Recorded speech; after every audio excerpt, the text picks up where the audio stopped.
داستان فصل دوم کایجو 8 رو میشه تقریبا توی 3 خط خلاصه کرد. با این حال آیا کایجو 8 فصل دومش ارزش دیدن داره یا نه؟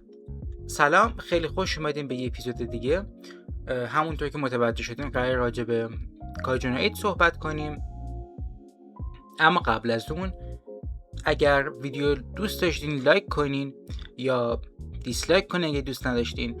نظراتتون حتما برام بنویسین داخل کامنت و مهمتر از هر چیز ساب کنین. جواب سوالی که پرسیدیم بستگی به هدف ما از دیدن کایجو 8 داره. آیا ما قراره داخل کایجو 8 فایت های سنگین ببینیم، فایت های جذاب و خفن ببینیم، یا نه قراره داستان پیچیده و دیوانه کننده‌ای ببینیم مثل دث نوت یا مثل مانستر؟ با توجه به اینکه کایجو 8 یک انیمه اکشن اورینته، یعنی اکثر تمرکز روی اکشن و فایت ها قراره باشن، پس در نتیجه اگر این انیمه به ما فایت های خفن، صحنه هایی که با خون تبدیل به یک اثر هنری داخل یک گالری شدن، با چاشنی کمی کمدی که ما از فصل اول انتظارشو میکشیدیم بده، به نظر انیمه توی فصل دوم کارشو کرده. یعنی خواستن داستان از کایجو 8 در واقع یه چیز اضافی و بونس جایزه ماست. پس اگر شما داستان پیچیده و دیوانه کننده دث نوت یا اتک آن تایتان بعد از فصل 3 رو میخواین، اصلا سمت کایجو 8 نرید.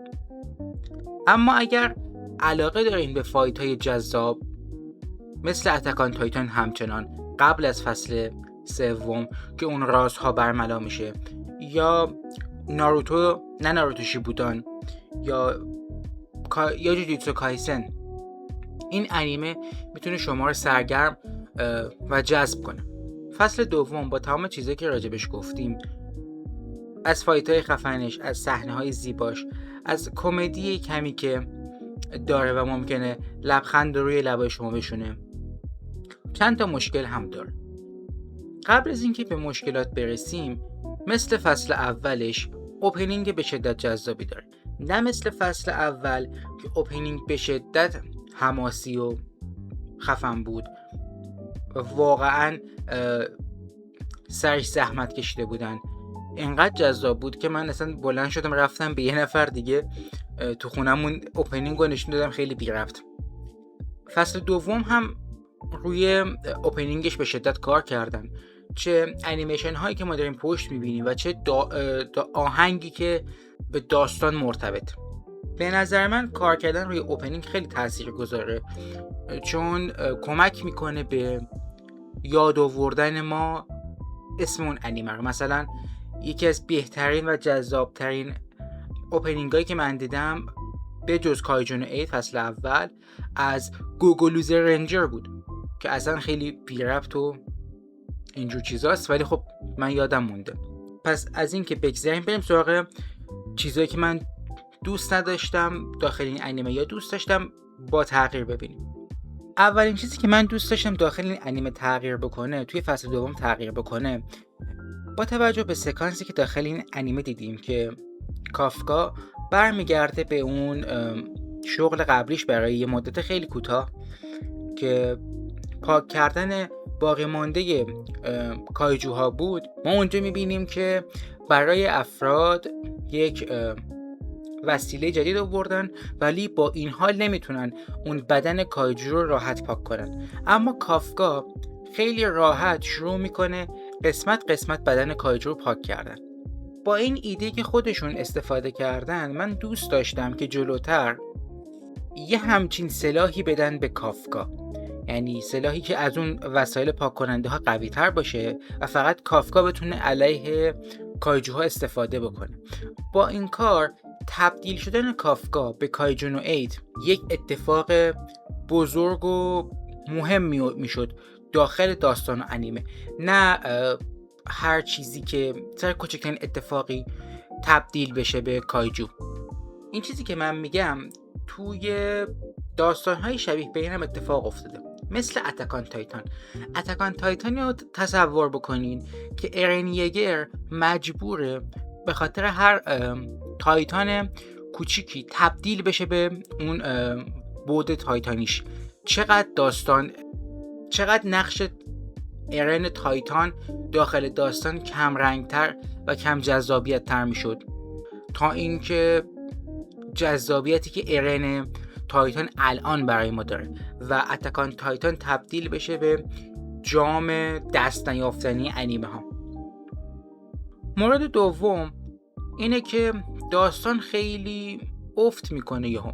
ما قسمت اول رو داریم که خیلی اسلو پیسته، همه چی آروم داره پیش میره در جهت اتفاقاتی که توی فصل اول افتاد، ولی توی قسمت دوم یک طوفان بیخبر رو داریم که هیجان رو به اوج خودش میرسونه و بعد از اون دوباره افت میکنه و این روند هی ادامه داره. توی این قسمت افت منطقاً دارن به پیشبرد شخصیت هایی که توی فصل اول دیدیم میرسن، اما نکتهش اینجاست. ببینید میتونست این اتفاق، یعنی این فایت ها، این پیشرفت شخصیت ها، به جای اینکه در قالب یک سریال به ما نمایش داده بشه که توقع ما بالاتر بره، در قالب یک سینمایی کنن عرضه میشد که اتفاقات خیلی جمع و جورتر به ما نمایش داده میشدن. میزان افت و خیز، اون میزان نوسان هیجان توی سینمایی خب کمتره به خاطر اینکه اتفاقات فشرده ترن و در کل نمرات بهتر و انیمه جذابتری به ما نمایش میداد. تا اینکه این فصل یه فصل خیلی آروم و ریلکس و اینجور چیزا باشه، مثل فصل آخر دیمن اسلیر. با اینکه فصل آخر دیمن اسلیر با اینکه همش فیلر بود ولی جذابیت خاص خودشو داشت. به هر حال برسیم سراغ نمراتی که منتقدین بهش دادن. IMDb 7.9 داده، ویورز و مخاطبین 7.8 دادن، راتن تومیتو 100 داده که مال 5 تا نظر اومده، خب جدیش نگیرین زیاد، و IGN 6 داده. من نمیدونم IGN دقیقاً داره چی کار میکنه، اما با توجه به انتظاراتی که من داشتم، فایتای خفن و جذابی که دیدیم، فایتایی دیدیم که سبک مبارزاتشون متفاوت بود از بقیه انیمه ها، صحنه ها و سکانس هایی داشت که واقعا زیبا و چشم نواز بود. برای من حداقل اینجور صحنه ها خیلی مهمه.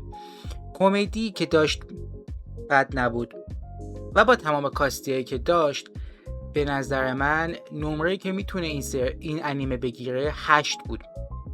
واقعا جذاب، با یه سری مشکلاتی که میتونست بهتر بکنه. به نظر من همین انیمه در قالب سینمایی میتونست 9 رو بگیره. با این حال دوست دارم که نظرات شما هم توی کامنت ها بخونم. لایک کنین اگر میتونین و تا ویدیو بعدی، بای بای.